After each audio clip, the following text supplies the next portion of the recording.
It started as an ordinary trip to Costco, stocking up on groceries, checking out the free samples, and pretending I needed a 10-pound bag of trail mix. The storm had been brewing all day, the sky a dull gray that deepened to black as I wandered the aisles. By the time I reached checkout, the first raindrops had begun tapping against the massive glass entrance. That's when the announcement came. Attention shoppers, due to severe weather conditions, we are enacting an emergency lockdown. Please remain inside until further notice. Thank you for your cooperation. A murmur spread through the crowd. A few people groaned, others shrugged and kept shopping. Nobody panicked. It was just a storm after all. I glanced at my phone, expecting to check the radar, but the screen refused to load. No signal, no Wi-Fi. I frowned. That was odd. Costco always had reliable service. The rain intensified, hammering against the warehouse walls like a million tiny fists. A gust of wind howled through the automatic doors, forcing them to slide shut. Overhead, the fluorescent lights flickered. A shiver crept up my spine. I turned to the cashier, a teenage girl with tired eyes. "Do they lock down often?" I asked. She hesitated before answering.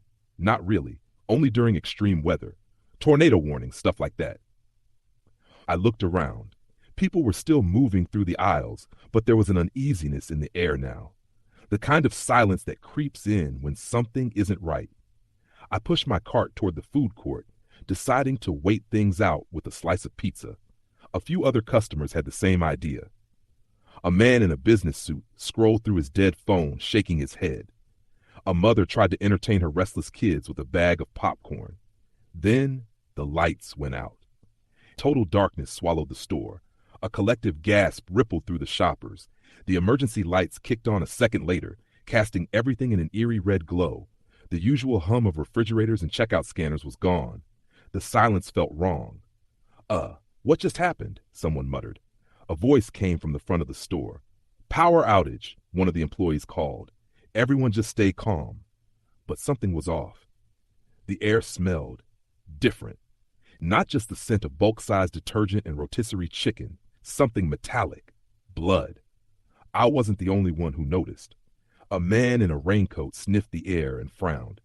"Do you smell that?" he asked no one in particular. Before anyone could answer, there was a loud bang from the back of the store, the warehouse section.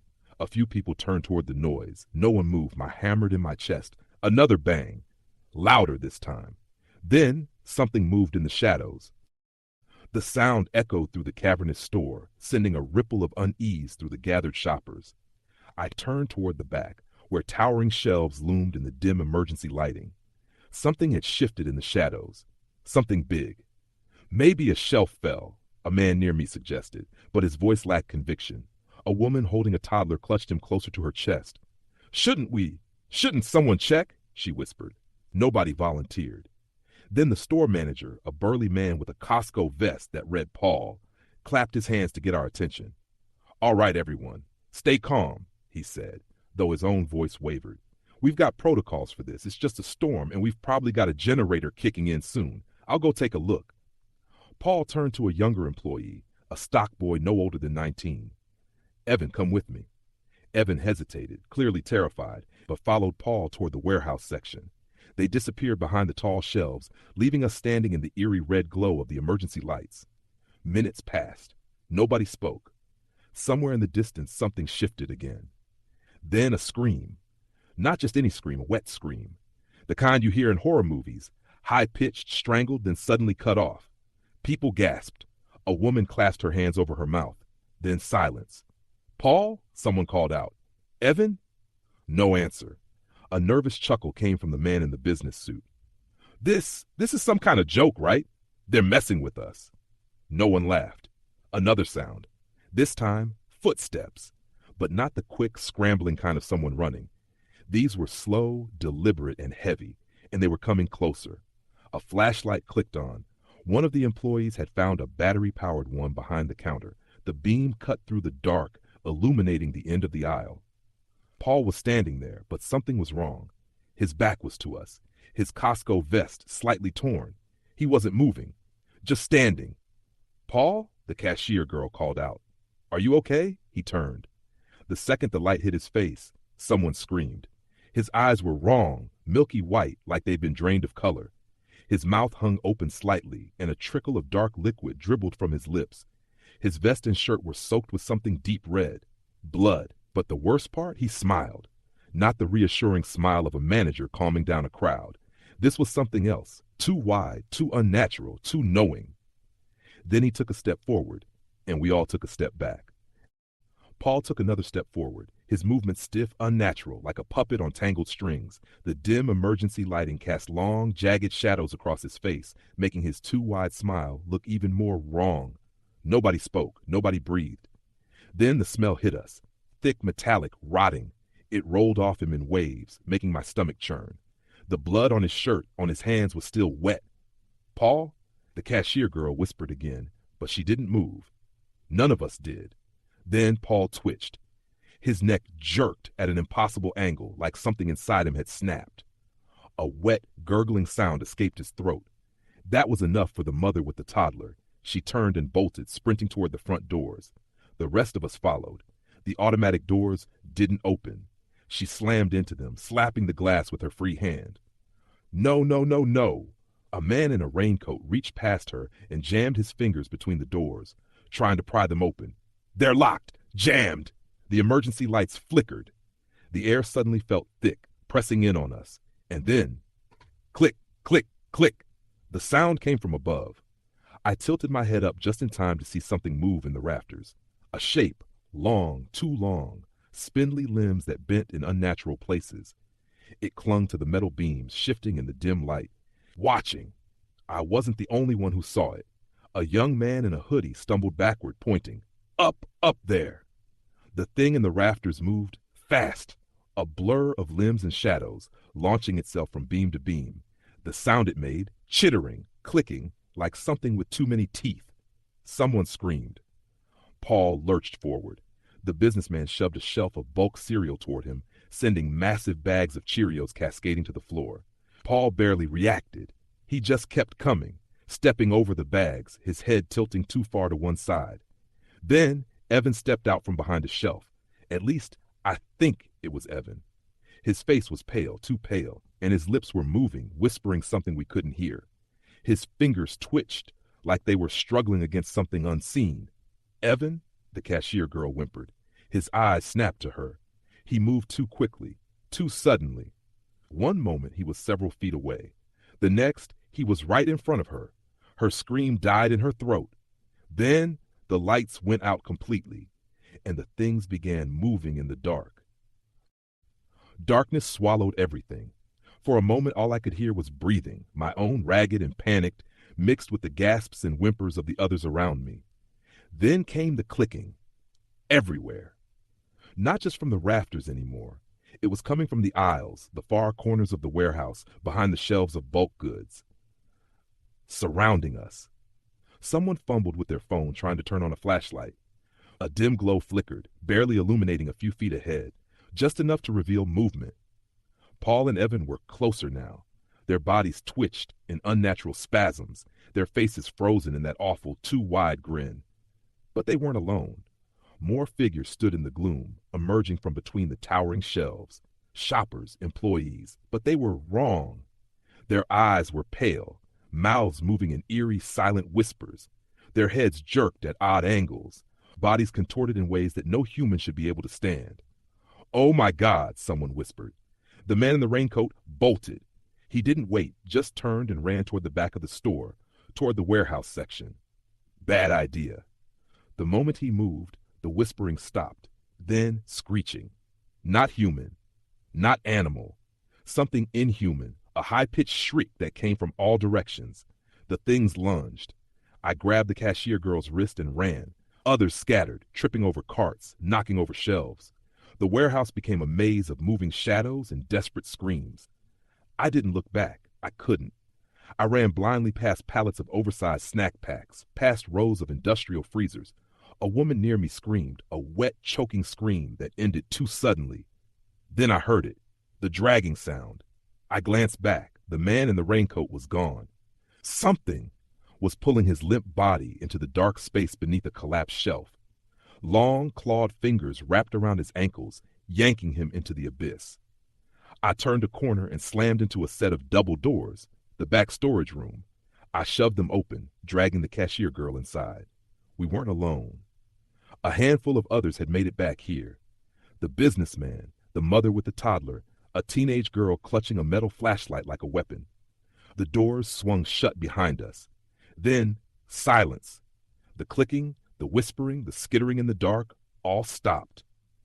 The businessman clutched his knees, panting. What the hell is happening? Nobody answered.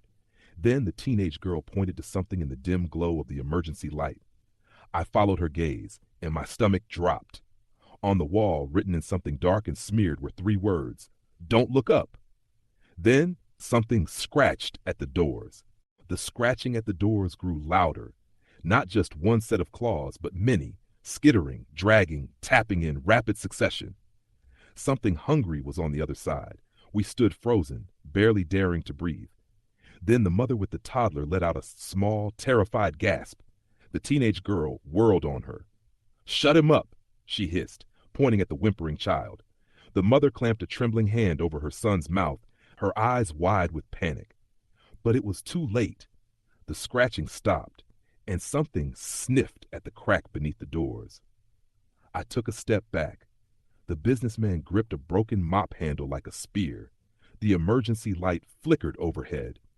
The teenage girl's flashlight beam darted around the room, bouncing off towering stacks of inventory, huge boxes of paper towels, pallets of bottled water, metal storage shelves looming like cages. There was only one exit besides the door, a metal ladder leading to an overhead catwalk. The whispering started again, not from outside, from above. I remembered the words smeared on the wall. Don't look up. The businessman's breathing turned ragged. He clutched his head, his eyes darting. This isn't real, he muttered. This isn't. Then his gaze lifted. I didn't see what was up there. I didn't want to. But he did. His body snapped into a rigid, unnatural posture, his mouth stretching into a too-wide grin. His eyes turned milky white. No, no, the teenage girl screamed. He moved too fast. In a single, jerking motion, he lunged at her, grabbing her throat. She barely got a scream out before she was lifted off the ground, her legs kicking wildly. The rest of us ran. I grabbed the mother's arm and pulled her toward the ladder. Go, go! She hesitated, glancing back at her son. But whatever instinct told her to stay behind died when the businessman turned his head toward her. Crack! His neck snapped sideways at an impossible angle. His grin widened. She scrambled up the ladder. I shoved the teenage girl up next, practically throwing her onto the catwalk. Then it was my turn. I barely made it up before the doors exploded inward.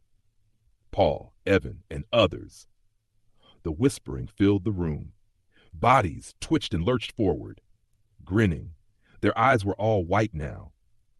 But I saw something worse. A shadow moved behind them, tall, crawling, too many limbs.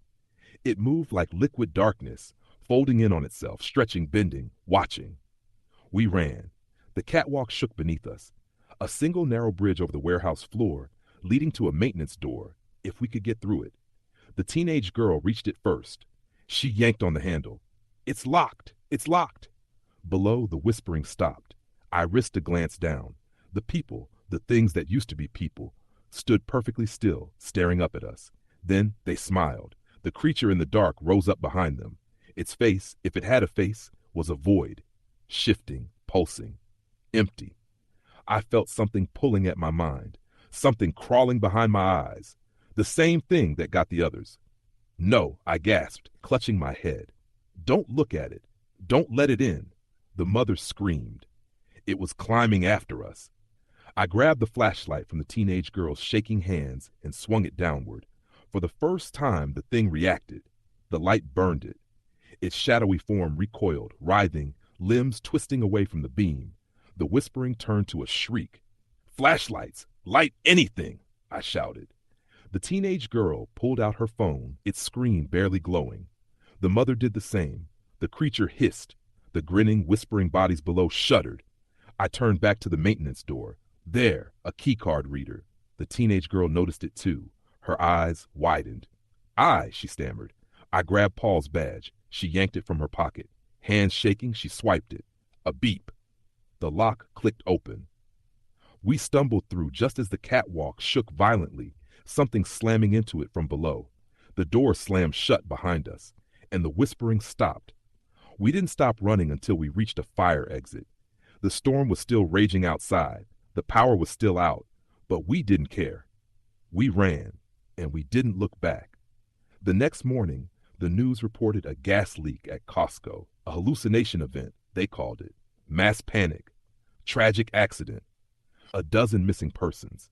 They never found the bodies, and they never mentioned the whispering or the things in the dark. But I know the truth, and I know this. Costco closes at 8:30 p.m. But last night something else was inside, and when the doors locked, we weren't the only ones trapped.